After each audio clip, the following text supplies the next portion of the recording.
लाग्छ यो कोठा मलाई सताउन बसेको छ। अन्धकार यो कोठामा झ्याल र ढोका छैन। सुनसान यो कोठामा म मेरा अन्तिम सास गर्दैछु झै आफूलाई निसासिएको महसुस गर्दैछु। मद्दतका लागि चिच्याउँदैछु तर सुन्ने कोही छैन।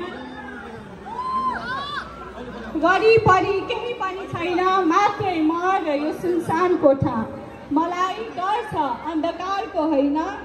यस कोठाबाट बाहिर निस्कन सक्दैन कि भन्ने। कहीँबाट अन्धकार तर जब समय बित्दै गयो कहीँबाट सूर्यको प्रकाश चाहिँ केही देखिन थाल्यो। बिस्तारै त्यो प्रकाश पछ्याउँदै नजिक पुग्दा दुःखका ती धुमिल बादल पन्छिँदै गए।